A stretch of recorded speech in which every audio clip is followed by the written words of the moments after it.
자, 오늘은 37과 새 계명, 사랑이죠. 예, 새 계명에 대해서, 사랑에 대해서 여러분 새 언약과 옛 언약 다 설명하겠습니다. 예수님이 주신 새 계명이 있습니다. 예수님이 우리에게 주신 새 계명. 내가 너희를 사랑한 것처럼 너희도 서로 사랑하라. 요한복음 13장 34절부터 35절에 너희가 사랑하면 내 제자인 것을 안다 그러죠. 예, 내가 너희를 사랑한 것처럼. 예수님이 우리를 어떻게 사랑하셨습니까? 자신의 생명을 주기까지 사랑하신 그 사랑이죠. 그렇게 사랑하신 것처럼, 내가 너희를 사랑한 것처럼 너희도 서로 사랑하라. 우리도 서로 생명을 주기까지 서로 사랑하라고 말합니다. 예. 자, 그러면 주님이 주신 새 계명에 따라 우리는 서로 사랑, 이것이 사실 신약에 와서는 가장 큰 계명이지요. 요한일서 3장 23절에 이렇게 나와 있습니다. 그의 계명은 이것이니 우리가 그의 아들 예수 그리스도의 이름을 믿고 그가 우리에게 주신 계명대로 서로 사랑하라는 것이라. 서로 사랑하는 것이 주님이 우리에게 주신 계명입니다. 우리가 이 계명을, 너희가 나를 사랑하면 내 계명을 지키라. 요한복음 15장에 그렇습니다. 너희가 나를 사랑하면 내 계명을 지켜라. 우리는 주님을 사랑한다고 말은 많이 합니다. 주님 제가 사랑합니다. 그러나 내가 주의 말씀을 지키지 않고 주의 말씀을 사랑하지 않는다면 나는 주님을 사랑한 것이 아닙니다. 주님을 사랑하는 사람은 주의 말씀을 사랑합니다. 왜냐하면 말씀이 곧 주님이시기 때문에 그렇습니다. 그러면 주님께서 그렇게 말씀하시죠. 너희가 나를 사랑하면 내 계명을 지켜라. 예, 주님의 계명, 주님의 말씀을 지키는 것입니다. 주님의 말씀이 뭔데요? 서로 사랑하라는 거예요. 우리가 하나님을 사랑한다면, 네가 진짜로 나를 사랑한다면 내가 너에게 말한 그 계명, 서로를 사랑해라. 지체를 사랑해라. 형제자매를 사랑해라. 그러는 거죠. 요한일서 4장 11절로 13절에 우리가 서로 사랑할 때 하나님이 우리 안에 거하시고 그의 사랑이 우리 안에서 온전해진다고 말씀합니다. 예, 우리는 이미 하나님의 사랑을 받은 존재들입니다. 로마서 5장 5절에 보면 하나님의 사랑이 우리 마음 안에 부음바 되었다고, 아가페 사랑이 우리 마음에 부음바 되었다고 말씀하고 있습니다. 예, 우리가 서로 사랑할 때, 이제 우리가 서로 사랑할 때 하나님이 우리 안에 거하시고 그의 사랑이 우리 안에서 온전해진대요. 여러분 정말 그 온전한 거 있잖아요. 우리에게 온전해지려면 정말 서로 사랑해야 합니다. 사랑할 때 그 사랑이 비로소 온전해지는 것입니다. 우리가 행동할 때 그것이 비로소 온전해지는 것입니다. 예, 또 우리도 예수님 안에 거하게 된다고 말했습니다. 서로 사랑하는 이 계명 안에는 모든 것이 포함됐다고 얘기했죠. 자, 여러분 구약의 율법에는요, 율법이 600 몇 가지라고 얘기를 했는데 이 구약의 율법이 한 계명으로 딱 줄여서 갈라디아 5장 16절인가 나와 있어요. 그게 뭐냐면 내 이웃을 내 몸처럼 사랑하라는 거예요. 내 이웃을 내 몸처럼 사랑하라. 자, 5장 14절에 있네요. 갈라디아 5장 14절. 온 율법이 한마디 말, 즉 이 말로 이루어졌으니 내 이웃을 네 자신과 같이 사랑하라. 예, 내 이웃을 내 자신처럼 사랑하라는 거예요. 그러면 율법에는요, 남의 돈을 도둑질하지 말고, 남의 부인도 훔치지 말고, 그죠? 욕하지도 말고, 부모도 공경하고, 여러 가지 많은 게 나와 있어요, 내용들이. 그런데 지금 신약에 와서는 뭘로 됐다고요? 서로 사랑하라고. 서로 사랑하라는 이 계명을 주님이 주셨는데, 자, 내 이웃을 내 몸처럼 사랑한다는 말은 내 몸처럼 우리가 자기 몸을 얼마나 많이 아낍니까? 그죠? 내 몸을 너무 아끼기 때문에 하루 세 끼 밥을 먹여주는 거죠, 몸에게. 그리고 피곤하면 쉬게 해주고, 또 예쁜 옷도 입혀주고, 예쁘게 화장도 하고. 정말 몸을 너무 아낍니다. 예. 그렇듯이 내가 다른 사람들을 내 몸처럼 그렇게 아끼라고 말하는 거예요. 그러면 보세요. 율법에는 많은 내용들이 나와 있지만 서로 사랑하라는 이 말씀 안에 내가 저 형제를 사랑하고 내가 저 자매를 사랑하니까, 내 몸처럼 사랑하니까 내가 저 사람의 돈을 훔치지 않는 거예요. 내가 그를 사랑하니까. 내가 그를 사랑하니까 저 사람의 아내를 취하지 않는 거예요. 내가 사랑하니까 저 사람의 종들을 취하지 않는 거예요. 여러분, 이 사랑은요, 율법의 완성이에요. 율법의 끝이에요, 이 사랑이. 예수님은 곧 사랑이십니다. 하나님은 곧 사랑이십니다. 사랑하면요, 정말로 정말 그들을 다 품을 수가 있어요. 사랑하면. 그래서 사랑이 최상의 것이에요. 정말 사랑은요, 우리가 주님이 주시는 은사가 참 많잖아요. 그죠? 주님이 주시는 은사, 성령의 9가지 은사가 있고, 또 로마서에 보면 또 우리가 섬기는 은사라든지 은사가 또 몇 가지가 6가지인가 또 나오죠, 로마서에. 자, 이런 6가지 은사의 종류들이 나옵니다. 그런데 그 어떤 은사가 있어도 사랑이 없으면 울리는 꽹과리가 되어버려요. 여러분, 정말 바울이 우리에게 말하고 있는, 너희는 최상의 은사를 사모해라, 이렇게 말하잖아요. 그죠? 예, 최상의 은사를 사모하라. 자, 최상의 은사를 사모하라겠어요, 사람들에게. 최상의 은사들을 열망해라. 내가 너에게 더 좋은 길을 보여주겠다 하면서, 네가 사람들과 천사들의 방언, 천사의 하늘의 방언, 그죠? 천사들이 쓰는 언어를 쓰고 사람들이 쓰는 언어를 쓴다 해도 사랑이 없으면 그것이 소리내는 돛이나 시끄러운 꽹과리래요. 사랑 없이 방언하는 거. 그 다음에 네가 애언의 은사가 있어서, 이 뒤에 14장에는, 고린도전서 14장에는 애언을 하도록 힘쓰라고 하죠. 그죠? 애언할 수 있도록 하라고. 그러면 애언은 교회를 세워주고 사람을 세워주기 때문에 굉장히 좋은 은사인데, 네가 애언의 은사가 있어서 모든 신비와 모든 지식을 알고, 애언의 은사가 있는 사람은 모든 비밀과 모든 지식을 안다는 거죠. 자, 그러면 이 애언의 은사가 있어도 사랑이 없으면 나는 아무것도 안 돼 버린다는 거예요. 사랑이 없으면.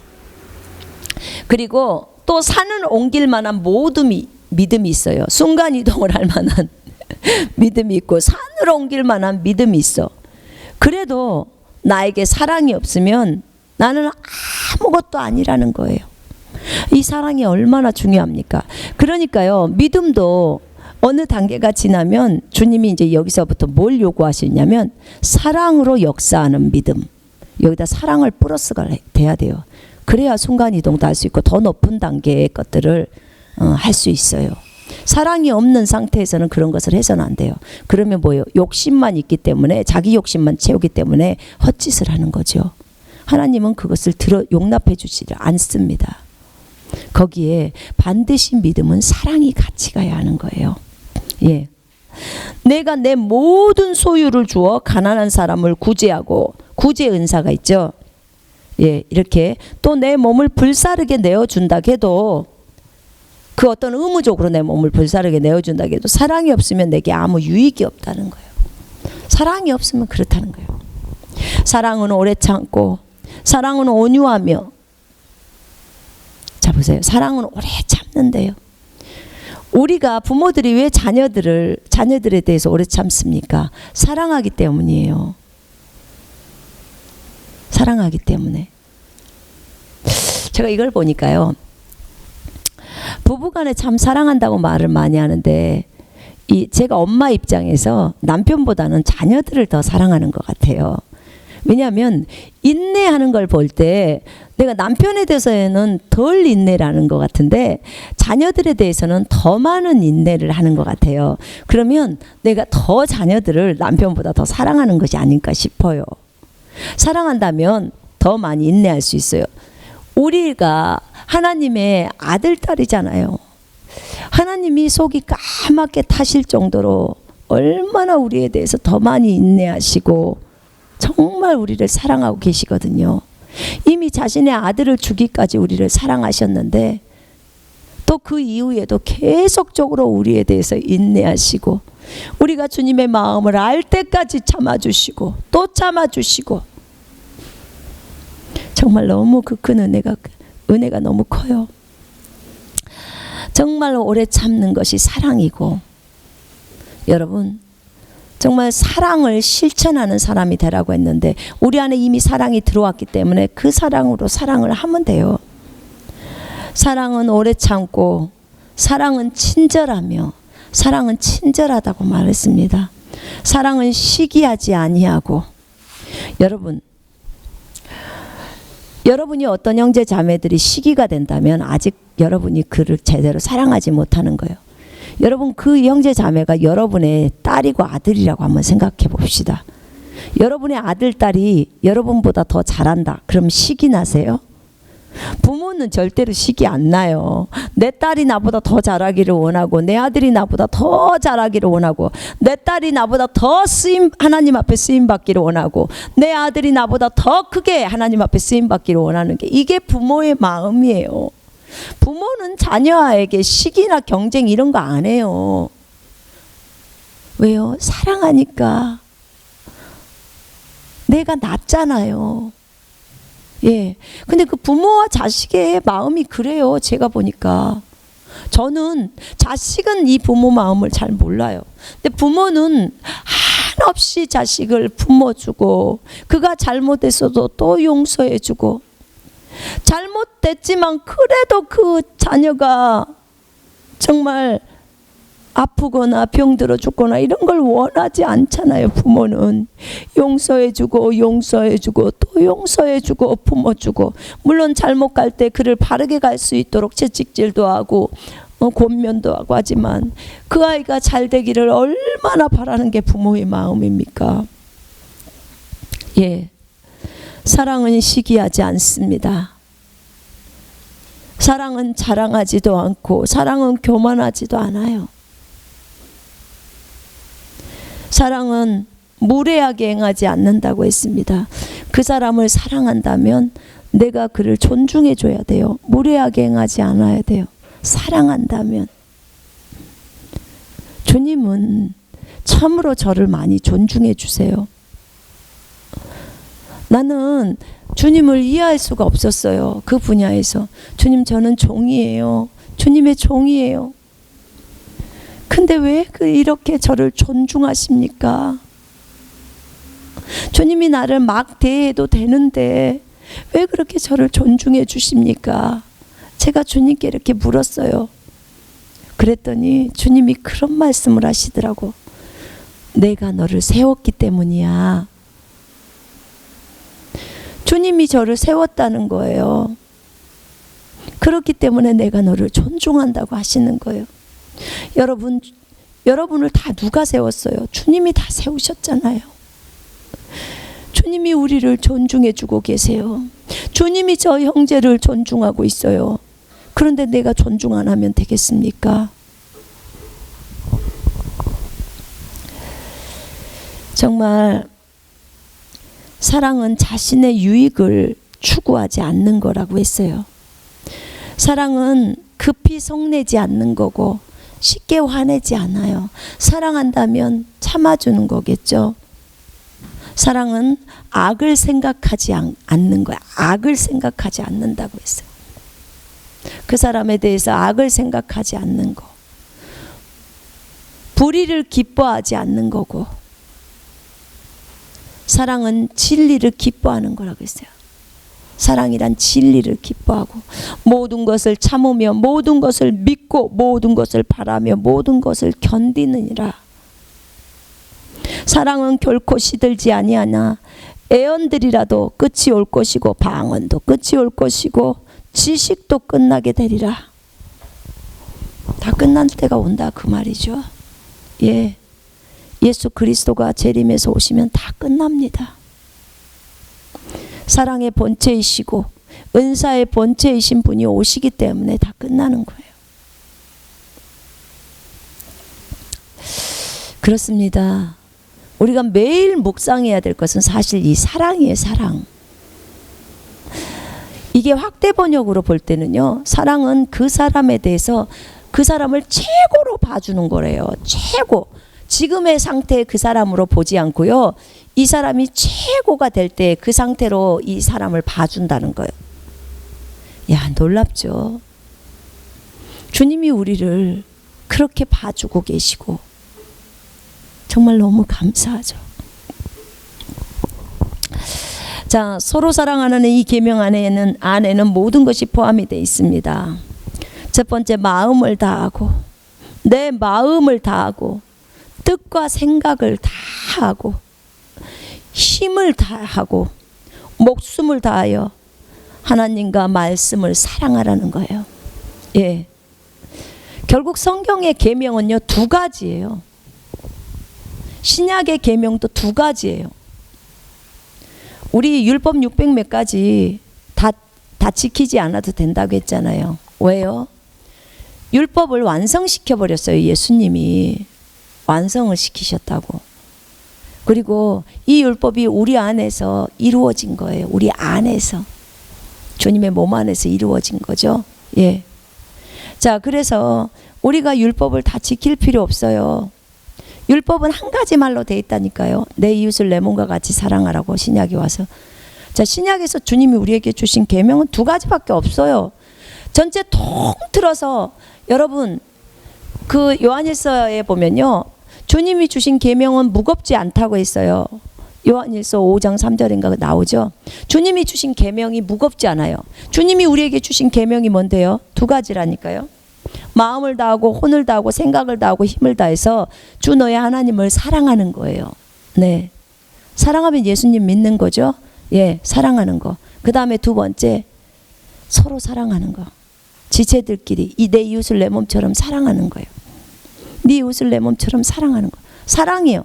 첫 번째는 하나님 사랑, 두 번째는 이웃 사랑. 사랑이에요.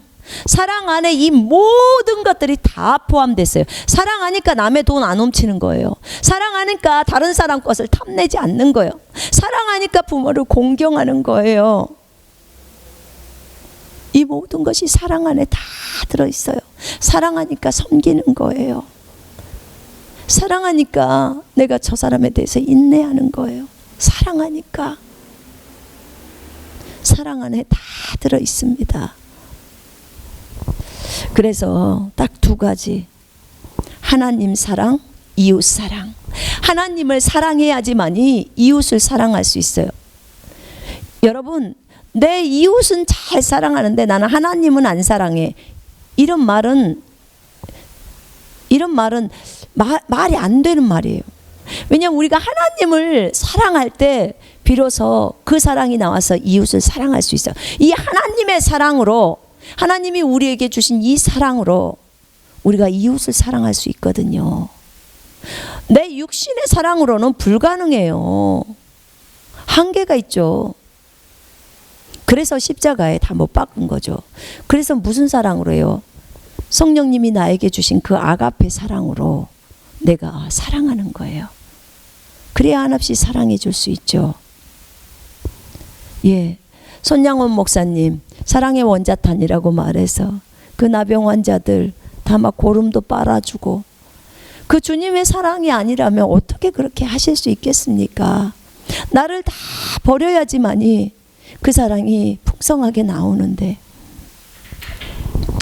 여러분 잊지 마십시오. 하나님이 우리에게 주신 계명은 사랑이에요. 사랑. 하나님 사랑, 이웃 사랑. 마음을 다해서, 목숨을 다하고, 이 생각을 다해서 온전히 집중해서 하나님을 사랑하는 거예요. 그리고 내 이웃을 내 몸처럼 사랑해요. 선교사들이 왜 선교지에 가겠습니까? 주님 사랑하고 그 땅에 있는 영혼들을 사랑하기 때문에 그 사랑에서 그곳에 갑니다. 전 세계에서 정말 선교지에서 수고하고 있는 선교사들을 나는 예수 그리스도 이름으로 참으로 축복합니다. 그리고 그 자녀들도 예수 이름으로 축복합니다. 네, 하나님께서 그들을 축복하시고 그들의 모든 필요를 채우십니다. 그렇습니다. 그들이 얼마나 하나님 사랑하고 이웃 사랑하면 자기 나라를 다 버리고 그 영혼들을 사랑해서 그곳에서 하나님의 미랄이 되기 위해서 그곳에 갔겠습니까? 참으로 우리가 늘 선교사들을 위해서, 전 세계에 나가 있는 선교사들을 위해서 기도해야 합니다. 그들의 믿음에 떨어지지 않고 그 사랑이 끝까지 나올 수 있도록 끝까지 믿음의 좁은 길을 가게 해달라고, 악으로부터 보호해 주시고 모든 필요를 채워달라고, 정말 그들이 하나님의 말씀을 지켜 행할 수 있게 해주시도록 기도하는 것입니다. 자, 이제 그 다음에 보겠습니다. 새 언약. 이 세 계명 사랑, 이거 안에 이제 새 언약과 옛 언약에 대해서 잠깐 나누려고 합니다. 새 언약은 히브리서 7장부터 10장의 안에 새 언약과 옛 언약에 대해서 설명이 아주 잘 나와 있습니다. 언약이라고 말할 때는 약속을 의미합니다. 약속. 내가 여러분하고 어떤 한 사람과 약속을 맺었어요. 그걸 언약 맺었다 이렇게 말합니다. 우리가 결혼할 때 그런 언약을 맺죠. 어떤 언약을 맺어요? 검은 머리가 팥뿌리가 되도록 함께 행복하게, 병이 들거나 어려움이 있거나 항상 함께 살겠다고 서약을 하죠. 그죠? 예, 그게 약속이에요. 하나님 앞에서의 약속. 약속, 언약을 의미하는 거죠. 자, 그러면 옛 언약과 새 언약이 있습니다. 저번에 우리가 설명했죠. 율법과 은혜를 설명할 때 이 옛 언약과 새 언약이 있는데, 이 옛 언약은 하나님께서 율법을 통해서 사람과 한 약속이에요. 율법을 가지고 하나님께서 율법을 통해 사람과 한 약속. 이 율법은 모세를 통해서 왔다고 했죠. 어디서요? 시내산에서. 시내산은 지금 보는 예루살렘, 이스라엘의 예루살렘처럼 그거가 같다고 했습니다. 그 다음에 새 언약. 새 언약은 하나님께서 예수님을 통해서 사람과 한 약속이에요. 누구를 통해서요? 예수님을 통해서 사람과 한 약속. 하나님께서 예수님을 통해서 사랑과 한 약속, 새 언약. 자, 이 새 언약은, 율법은 모세를 통하여 왔지만 은혜와 진리는 예수 그리스도를 통해서 왔다겠죠. 그죠? 이 새 언약, 은혜와 진리인 새 언약은 예수님을 통해서 왔습니다. 그래서 예수님을 통해서 사랑과 한 약속이에요. 자, 우리는 지금 이 시대에는 새 언약을 가지고 살아갑니다. 옛 언약은 이미 끝났습니다. 새 언약을 가지고 살아갑니다. 히브리서 7장부터 10장까지는 너무나 명확하게 나와 있습니다. 이 옛 언약을 첫 번째 언약이라고 말하고요. 새 언약을 두 번째 언약이라고 말합니다. 예. 자, 새 언약은 예수 그리스도를 예표하고 옛 언약은 율법을 얘기한다고 했습니다. 자, 옛 언약인 율법을 통해 온 언약, 첫 번째 언약, 히브리서 8장 7절을 한번 보겠습니다. 히브리서, 이제 오늘은 히브리서 말씀을 볼 겁니다. 히브리서에는 너무 잘 설명해 줬어요. 히브리서를 보면요, 이 새 언약과 옛 언약에 대해서 너무나 명백하게 나와 있고요.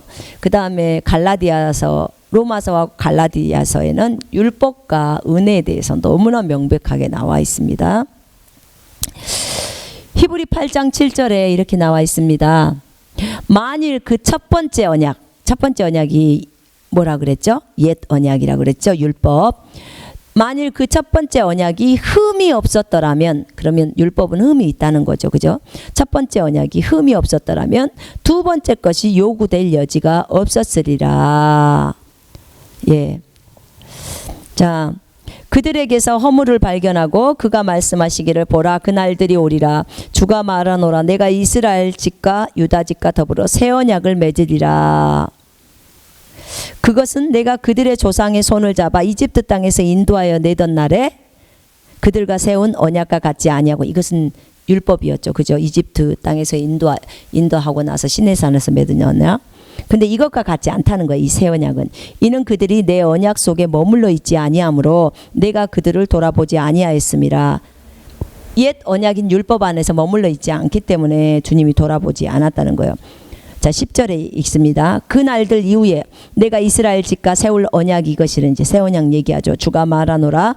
내가 내 율법들을 그들의 생각에 두고 그들의 마음에 그것들을 기록하리라. 나는 그들에게 하나님이 되고 그들은 내게 백성이 되리라.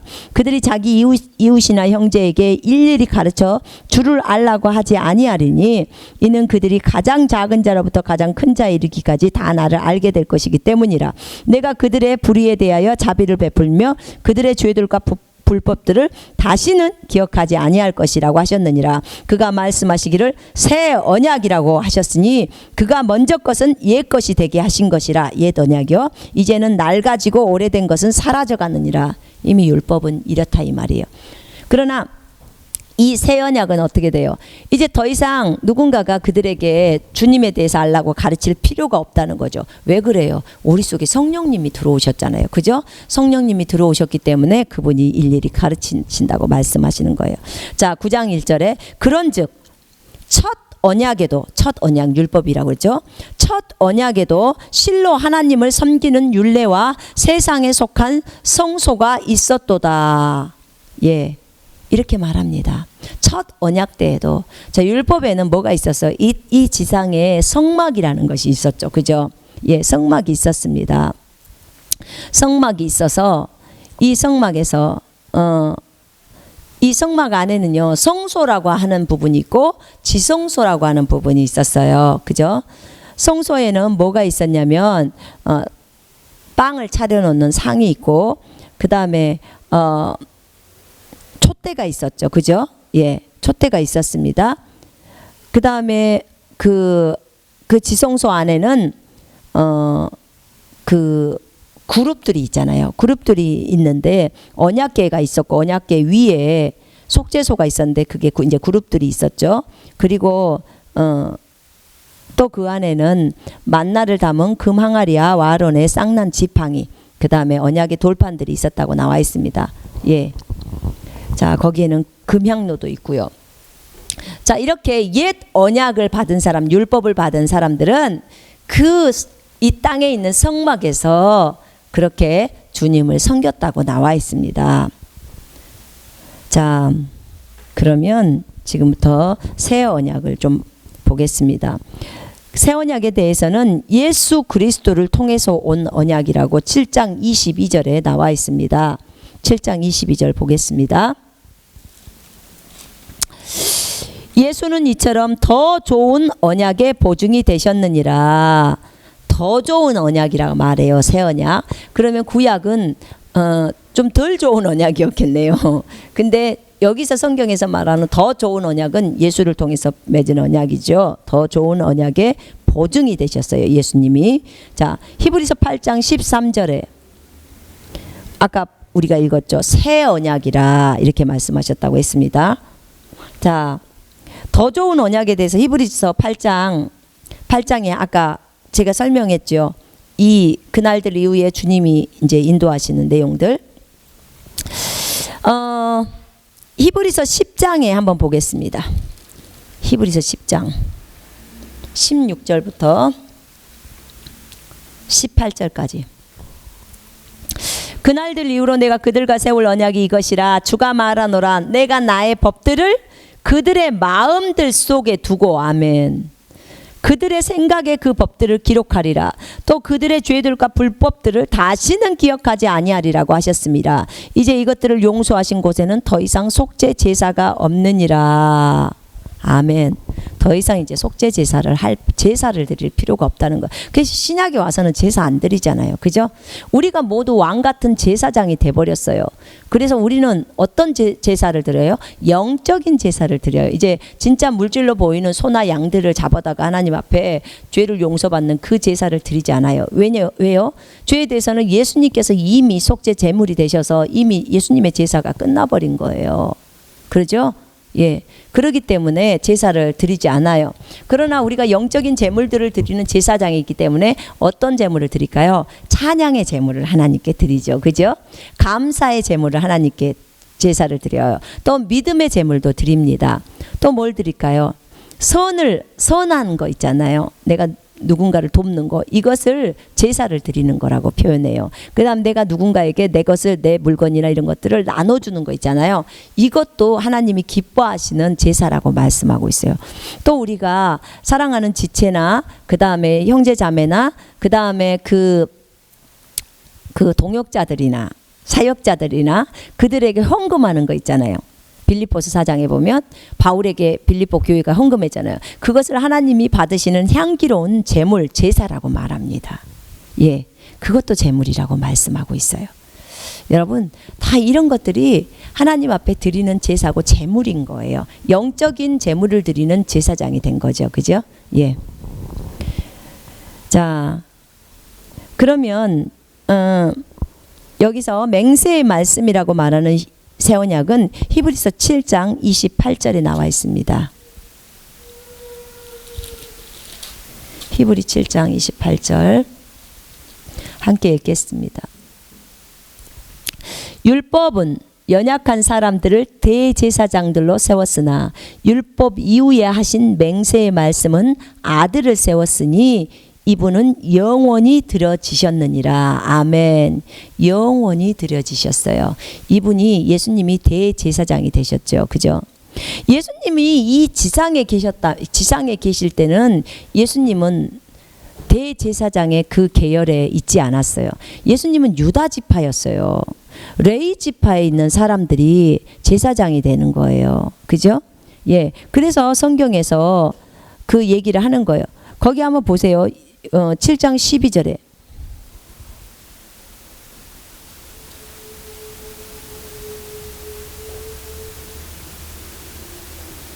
자 11절부터 보겠습니다.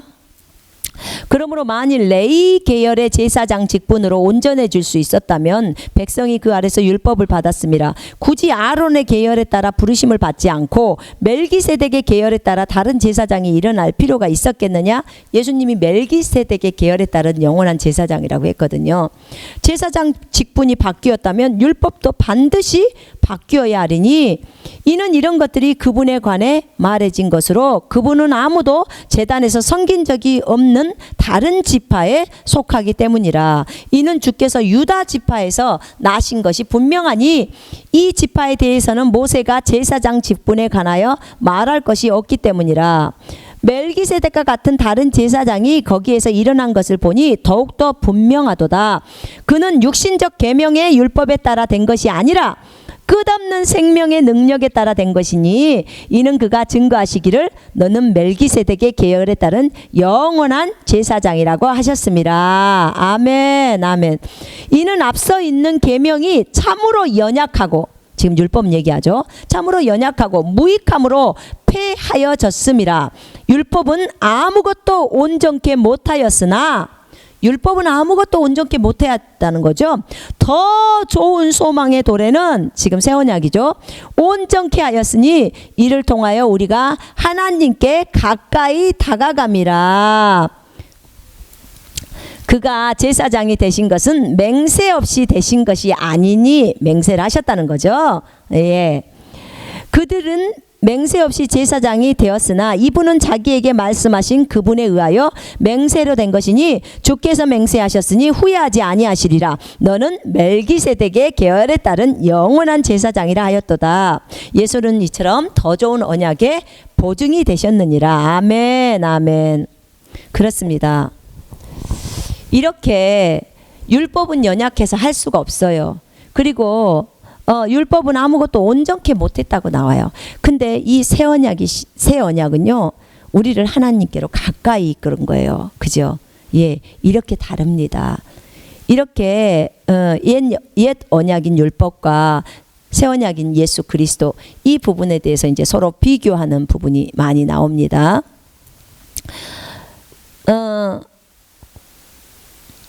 정말 지금까지 내가 말한 것이 무엇이냐면, 그러면서 이제 8장 1절부터 설명을 하죠. 자, 그런 대제사장이 우리에게 계시다는 것이다. 그렇게 말을 하고 있습니다. 그런 제사장이 우리한테 있다는 거예요. 자, 그분은 하늘들에 계신 위엄 있는 분의 보좌 오른편에 앉으셨으니 성소와 참 성막에서 섬기는 분이시라. 그 성막은 주께서 세우신 것이요 사람이 세운 것이 아니니라. 자, 주님은 하늘의 성소에서 대제사장으로 일하시고 계십니다. 이 땅에는 레위인들이라고 해서 아론의 계열에 따른 제사장들이 세워졌죠. 그죠? 예, 그렇습니다. 그러나 이 땅에 있는 이 제사를 드리는 성막은요, 하늘에 있는 성막의 모형이에요. 모형을 이 땅에다 갖다 놓았어요. 그래서 모세가 그 산에서 하나님께서 보여준 모양대로 이 땅에 성막을 세웠어요. 하늘에서 보여준 모양, 하늘나라 것을 모세에게 보여주신 거예요. 산에서. 그러니까 그것을 보고 모세가 만든 거예요. 모형이에요, 이 땅에.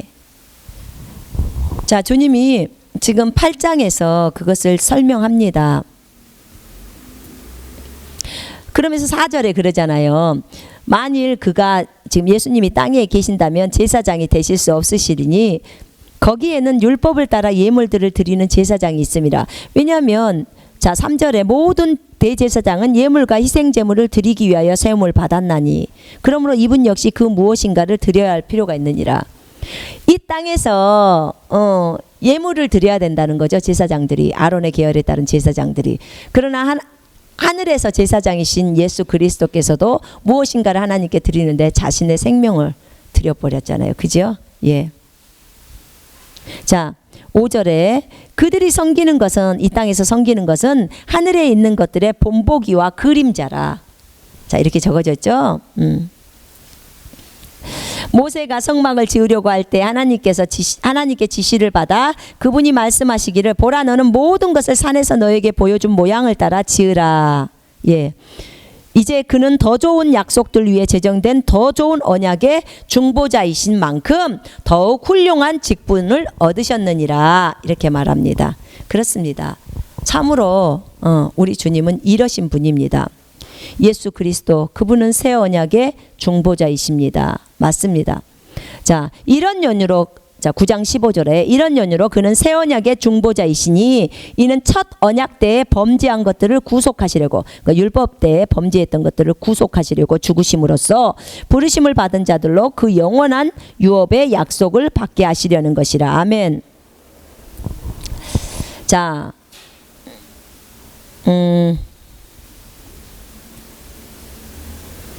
자 9장에 잠깐 보겠습니다. 9장에 성막을 설명할 때요, 그 성소라는 곳에는 제사장들이 매일매일 들어가서 주님을 섬깁니다. 그런데 둘째 성막인 지성소는 1년에 딱 한 번, 그것도 대제사장이, 아론의 계열에 따른 대제사장이 1년에 한 번 들어갑니다. 7월 10일 속죄일이 되면요, 동물의 피를 가지고 그것 지성소로 들어가서 그 피를 그 속죄소 앞에다 뿌립니다. 그럼 그 피가 그 순간에 싹 없어집니다. 주님이 그것을 받으셨다는 거죠. 그럼 이스라엘 백성의 죄를 받으셨다는 거예요. 죄를 다 이제 그 이런 휴지로 덮어놓은 것처럼 덮어놨다는 거죠. 예. 그러면 이제 그 대제사장이 이제 나왔을 때 그 이스라엘 백성들은 막 소리를 지릅니다. 너무 기뻐서 주님이 자기의 죄를 씻어주셨다는 것 때문에. 그렇습니다. 자 이렇게 해서 이제 이들은 그 하나님을 섬기죠. 자 그런데 9장 9절에 그것은 현재를 위한 모형이었으니 그에 따라 예물들과 희생 제물들을 드려도 양심에 관해서는 섬긴 자를 온전케 할 수 없었도다. 자 무슨 말이냐면요, 여러분 여기 한번 저를 한번 봐보세요.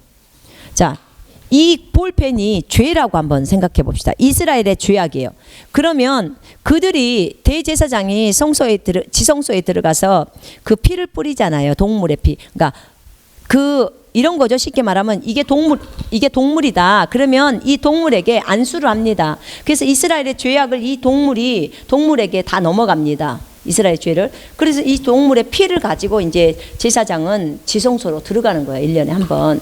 그래서 이 피를 거기다 뿌렸을 때 주님이 이제 흠양하시잖아요. 그 피를 받잖아요. 그러면 이제 그들의 죄가 어떤 상태냐면 이렇게 덮어져 있는 상태예요. 이렇게 볼펜에 지금 휴지가 덮어져 있죠. 이렇게 죄가 가려져 있는 상태예요. 그런데 신약에 와서 이 볼펜이 죄라고 치면 신약에 와서는 이 죄가 단순히 이 휴지로 덮어지는 게 아니라 예수님의 피로 이 죄가 완전히 이렇게 보이지 않게 없어져 버리는 거예요. 제거시켜 버리는 거예요. 신약의 예수의 피는. 그래서 이게 완전히 구약과 달라요.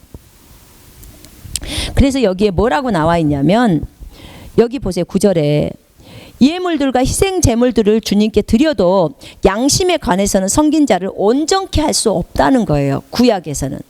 그러니까 제사장이 자기의 죄뿐만 아니라 백성의 죄를 위해서도 그 피를 드려도 양심에 관해서는 섬긴 자를 온전케 할 수가 없어요.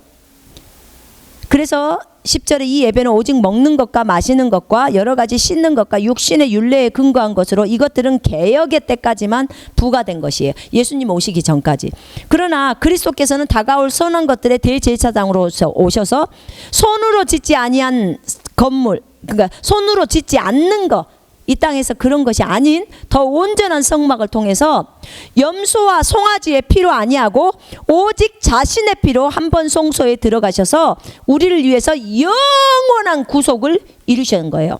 그러니까 황소와 염소의 피와 암송아지의 죄도 불결한 자들에게 뿌려서 그 육체를 정결케 함으로써 거룩하게 한다면 이 육체는 정결해지지만 양심을 거룩하게 하지는 못했어요. 구약에서는. 그런데 하물며 영원하신 성령을 통하여 흠없는 자신을 하나님께 드린 그리스도의 피가 어찌 죽은 행실에서 너희의 양심을 정결케 하여 살아계신 하나님을 섬기게 하지 못하겠느냐. 맞습니다. 예수의 피가 우리를 정말 예수의 피잖아요. 예수의 피. 예수님의 피가 어찌 죽은 행실에서 우리가 잘못되어 있는 그 죄악들이 있잖아요. 거기에서 우리 양심을 정결하게 해버린다는 거예요. 우리 양심을 정결케 해서 살아계신 하나님을 섬기게 만들어준다는 거죠. 그러니까 예수님의 피와 동물의 피는 완전히 차원이 틀립니다. 이런 연유 때문에 그는 새 언약의 중보자시다. 이렇게 말씀하고 있습니다. 자, 거기 보면 새 언약과 옛 언약을 비교할 수 있습니다. 예.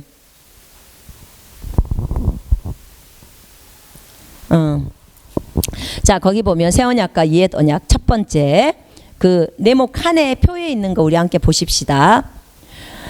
첫 번째 옛 언약 율법은 히브리서 7장 18절로 19절에 보면 연약하고 무익해서 폐해졌다고 제 성경에는 나옵니다. 그렇게 나옵니다. 제가 하는 말이 아니고 성경이 그렇습니다. 예. 그 다음에 새 언약은 새 언약과 옛 언약을 비교하는 거예요. 지금 거기 10장 히브리서 10장 9절에 이렇게 나와 있습니다. 10장 9절에 그때에 말씀하시기를 오 하나님이여 보소서 주의 뜻을 행하려고 내가 왔나이다 하였으니 첫 번째 것을 폐하심은 지금 율법을 폐한 거죠. 폐하심은 두 번째 것을 세우려 하심이라. 아멘. 예수님의 오심은 새 언약을 세우려고 했다는 거죠. 여러분 그 10장에 보세요. 10장 1절에 율법에는 다가올 선한 것들의 그림자는 있지만 그림자는 있어요. 그것들의 형상 자체는 그 본체는 없으므로 그들이 해마다 계속해서 바치는 희생 제물들로는 그곳으로 나아오는 자들을 결코 온전케 할 수 없느니라. 그랬더라면 그들이 제물을 드리는 일을 그치지 아니하였겠느냐. 이는 경배 드리는 자들이 단번에 정결케 되면 죄들에 대한 의식이 더 이상 없었을 것이기 때문이라. 그러나 이 희생 제물들로 인하여 해마다 죄들을 다시 기억나게 하였으니 이는 황소들과 염소들의 피로는 죄들을 제거하는 것이 불가능하기 때문이라. 주님이 이렇게 말씀하셨습니다. 예. 그래서 주님이 예수님을 보내신 것입니다. 7절에 주의 뜻을 행하려고 내가 왔습니다. 위에 말씀하시기를 희생 제물과 예물과 번제물과 속죄제는 바라지도 아니하시고 기뻐하지도 아니하신다고 하셨으니 이것들은 율법에 따라 드려진 것이라. 그때 말씀하시기를 오 하나님이여 보소서 주의 뜻을 행하려고 내가 왔나이다 하셨으니 첫 번째 것을 피하시면 두 번째 것을 세우려 하심이라. 그 뜻에 따라 모든 사람을 위하여 한 번 예수 그리스도의 몸을 들이심으로 우리가 거룩하게 된 것이라. 제사장마다 매일 서서 섬기며 똑같은 제사를 자주 드리지만 이것으로서는 결코 죄들을 제거할 수 없으나, 지금 이게 율법이죠.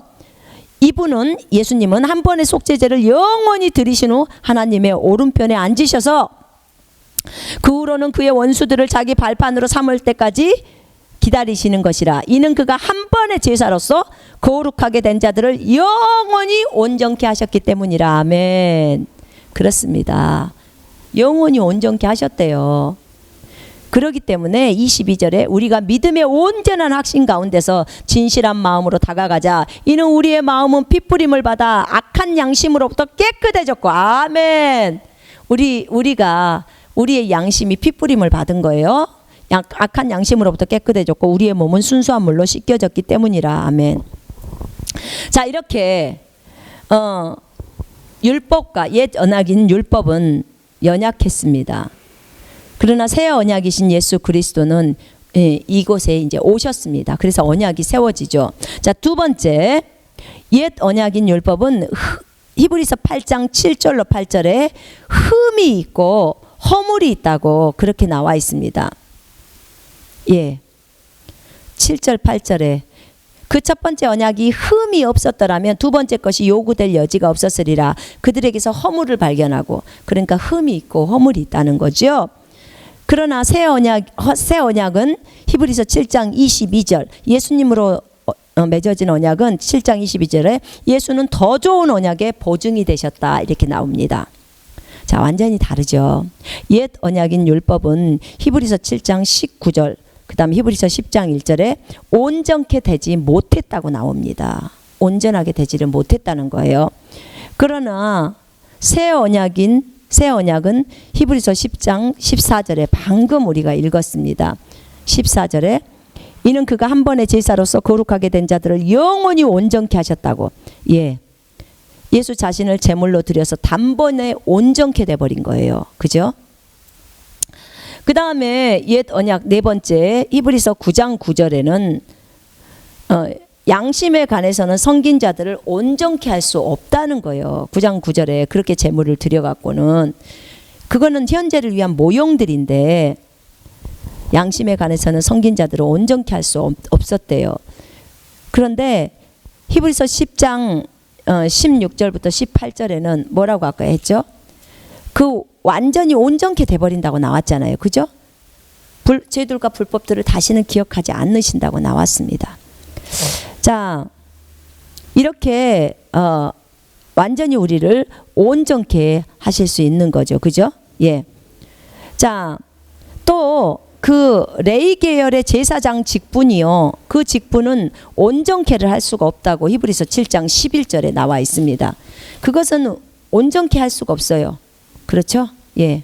온전케 할 수 없기 때문에, 온전해질 수 있었다면 굳이 멜기세덱의 계열에 따른 예수님이 대제사장으로 일어나야 될 이유가 없죠. 그죠? 예, 맞습니다.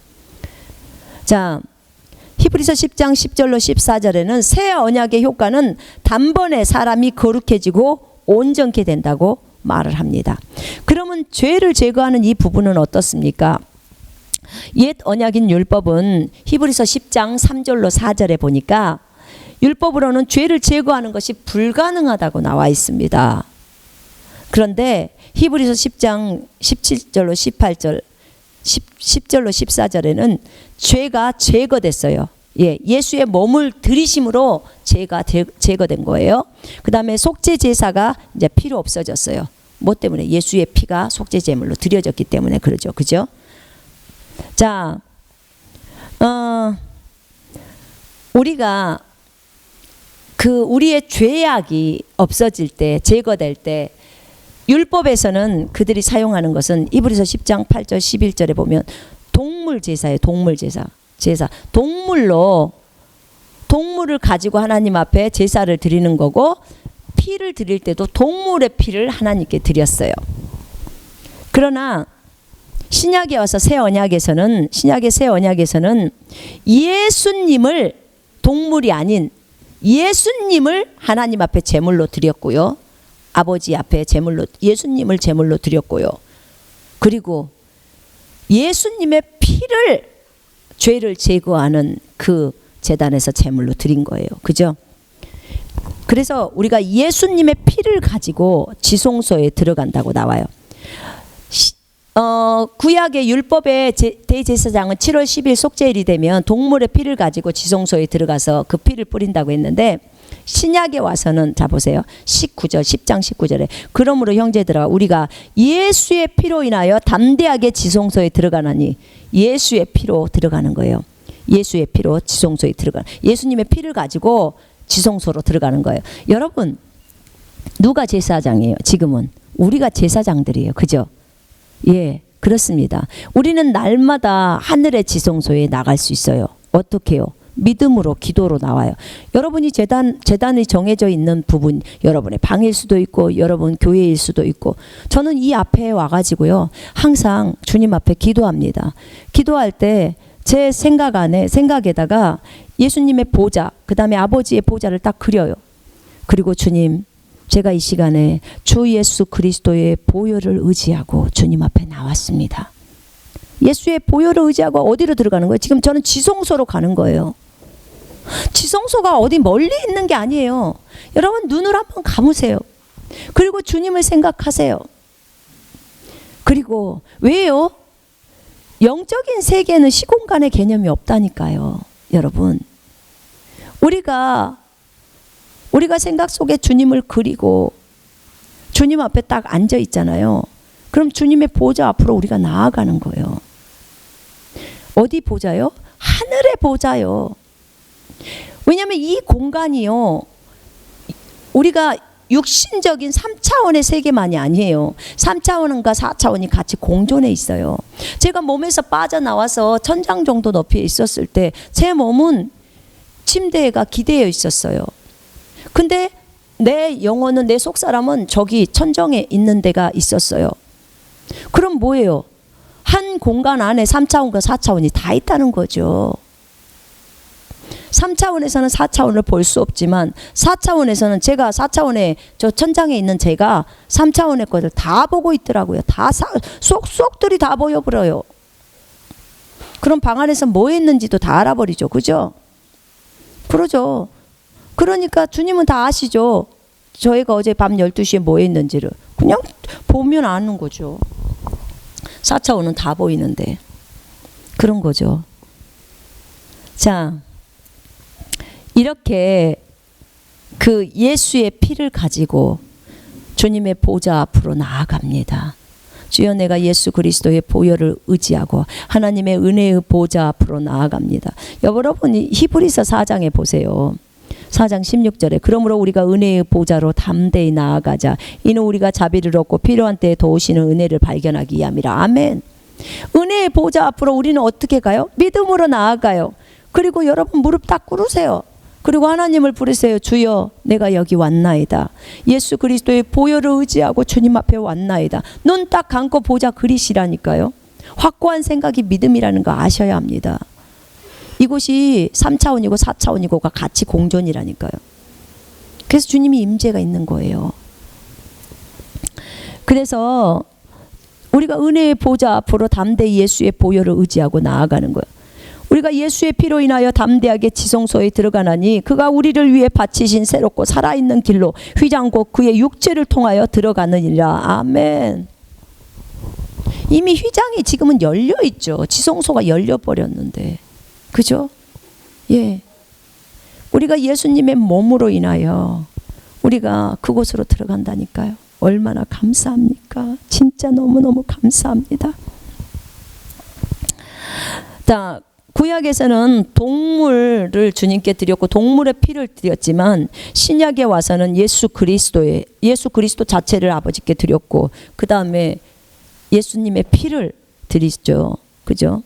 그래서 우리의 마음, 우리의 양심은 예수 피로 깨끗해졌고요. 우리의 몸은 육체는 순수한 물로 씻겨졌어요. 주님의 물로 씻겨진 거예요. 또 성경은 물을 말씀이라고도 표현합니다. 말씀의 물로 씻어 이렇게 나오지요. 예, 우리가 이미 씻겨졌습니다. 그래서 우리가 거룩한 거예요. 여러분 자꾸 우리가 범죄를 하게 되면 우리 몸은 더러워라고 생각할 수 있어요. 근데 그러지 않아요, 여러분. 몸이라는 이 육체는 더럽지 않아요. 몸, 혼, 영이 다 거룩해요.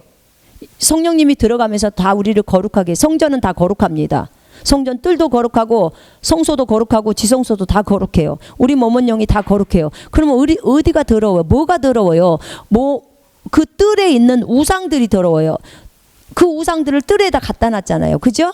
예, 그러니까 그 뜰에 있는 우상만 던져버리라는 거예요. 여러분이 몸으로 범죄했죠? 그러면 그 죄악을 던져버리라는 거예요. 죄를, 범죄한 것을 가서 몸을 던지란 소리가 아니고. 그래서 그 죄악을 하나님 앞에 회개하라는 거예요. 그게 던지는 거예요. 그게 버리는 거예요. 죄를 버리는 거. 자, 그 다음에 이 율법은요, 이 옛 언약은 히브리서 10장 1절에 보니까 다가올 그림자예요. 그림자. 실제가 있고 그림자가 있는데 이 율법은 그림자라는 거예요. 그림자. 실물이 중요한 거잖아요. 실물. 그죠? 히브리서 10장 1절에 다가올 선한 것의 실제인 대제사장이신 예수 그리스도를 설명하고 있어요. 또. 그죠? 이 율법은 그림자이고 예수님은 실제고. 자, 그 다음에 이 율법은 먹는 거, 마시는 거, 씻는 거, 육신의 율례에 근거하며 계획의 때까지만 부가가 되는 거예요. 히브리서 9장 10절에 의하면. 자, 예수님은 이 땅에 있지 않는 온전한 성막을 통해 자신의 피로 성소에 들어가 구속을 이루셨어요. 자, 이렇게 차이가 있어요. 이건 히브리서 9장 11, 12절이에요. 여러분 제가 여기서 성경 말씀들을 성경 어떤 구절들은 주소를 얘기하지 않고 막 읽어 나가거든요.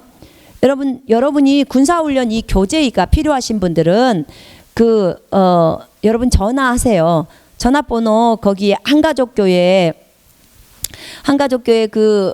유튜브 안에 보면 정보란이 있어요. 한가족교회 치셔갖고 들어오면 여러 가지 뭐 동영상도 있고 막 있잖아요. 그러면 거기 적어져 있어요. 정보란에 저희 주소랑 저희 그 전화번호랑 다 있거든요. 그러면 거기 전화번호 보시고 또 제가 동영상 첫 시간에 이렇게 나오잖아요. 동영상 나올 때 처음에 그 밑에 자막이 적어져 있어요. 그걸로 전화하셔서 이 책을 무료로 드리고 있으니까 받으세요. 그 택배로 보내드리니까요. 그래서 책과 함께 동영상을 보시면 더 많이 유익이 되시고 또 공부할 때 기록해 놓으셔서 다른 사람들을 군사로 훈련시킬 수가 있잖아요. 그죠? 자, 히브리서 9장 6절로 8절, 9장 9절, 13절에 보면 율법은 땅에 있는 성막에 대제사장이 1년에 한 번 동물의 피를 들고 들어가서 자신과 백성의 죄를 위해 드린다고 했어요. 그죠? 이것은요, 성긴자를 온전케 할 수가 없어요. 왜냐하면 동물의 피가 드려졌기 때문에 그래요. 그런데 이 새언약인 지금 신약에 우리는 이 예수님의 피를 드리셨기 때문에 성령을 통해 누구를 통해요? 성령님을 통해 흠없는 자신을 하나님께 드린 그리스도의 피. 그래요. 성령을 통해서 이 예수님의 피가 드려졌어요. 성령을 통해서 흠없는 자신을 하나님께 드린 그리스도의 피가 죽은 행실, 우리가 범죄한 것들 있잖아요. 그 죽은 행실에서 우리의 잘못된 습관이라든지 이 행실에서 우리의 양심을 정결케 해서 우리 양심을 정결케 함으로 인해서 살아계신 하나님을 섬기게 할 수 있어요. 그래서 예수님의 피가 드려진 거죠. 이건 동물의 피가 아니죠. 하나님의 피죠. 예수님은 하나님이세요. 하나님의 피가 드려진 거예요. 하나님의 피로 사신 하나님의 교회라고 사도행전 20장에 나와요. 자, 그렇다면 자, 여기 율법은 레위 계열의 제사장 직분은 연약한 자를 대제사장으로 세웠어요. 사람이니까 연약한 자죠. 그죠? 이 사람은 죽으면 못 하잖아요. 이 대제사장은 죽으면 못해요, 이 땅에서. 그래서 계속 또 대제사장을 뽑아야 되는 거죠. 그죠? 예, 이게 히브리서 7장 11, 12절에 나오네요. 근데 예수 그리스도는요, 멜기세덱의 계열에 따른 제사장이신데요. 이 예수님이 맹세로서 된 제사장이고 아들을 대제사장으로 세웠기 때문에 영원한 대제사장이라고 나와요. 돌아가시질 않잖아요. 그분은 하늘에 있는 대제사장, 영원히 사시죠. 그죠? 우리에게는 이런 어마어마한 이 엄청나신 대제사장이 계십니다. 여러분, 이 언약, 새 언약, 우리에게 이 새 언약을 주셨어요. 그래서 우리는 이 새 언약에 따라서 모든 것을 진행해 갑니다. 이 새 언약에서 중심이 뭐예요? 사랑이 사랑. 하나님 사랑, 이웃 사랑. 내 이웃을 내 몸처럼 사랑하라. 나를 사랑하는 자는 내 계명을 지킨다. 예. 여러분이 하나님 사랑하고 여러분이 형제자매들을 깊이 사랑하고 있으면요, 여러분은 이미 주님 안에 있어요. 주님이 여러분 안에 있고, 그러면서 포도나무와 가지처럼 평생 같이 가는 거예요. 여러분 이것을 잊지 맙시다. 그리고 그 사랑을 매일매일 실천하는 여러분이 되셔야 합니다. 그리고 제가 되어야 합니다. 여러분, 행함이 없는 믿음은 죽은 거예요. 행함이 없는 사랑도 죽은 것입니다. 내가 사랑한다고 말하면서 저 형제가 지금 헐벗고 굶주리고 먹을 것이 없는데 내가 안 주면서 그래 너 배부르게 해라, 따뜻하게 해라, 그럼 그걸 사랑이라고 말하겠습니까? 예수님은 정말 그들을 위해서 자신의 생명까지 주신 분입니다. 여러분 기꺼이 여러분의 것들을 그들에게 내어주시기를 바랍니다. 그럴 때 주님은 너무나 흐뭇해하시고 기뻐하십니다. 여러분, 믿음에 있어서요, 한 단계 더 높은 단계는 우리 스스로가 우리 주님을 너무나 사랑해서 자원해서 믿음의 좁은 길로 들어가 버리는 거예요. 더 좁은 길로 들어가 버리는 거예요. 내가 누릴 수 있음에도 불구하고 내가 그 누리는 것을 별로 즐기지 않는 거예요. 그리고 다른 지체를 위해서 그들에게 그것을 주고 나는 좀 더 믿음의 좁은 길로 들어가면요, 하나님은 더 기뻐하십니다. 자, 오늘 강의는 여기서 마치겠습니다.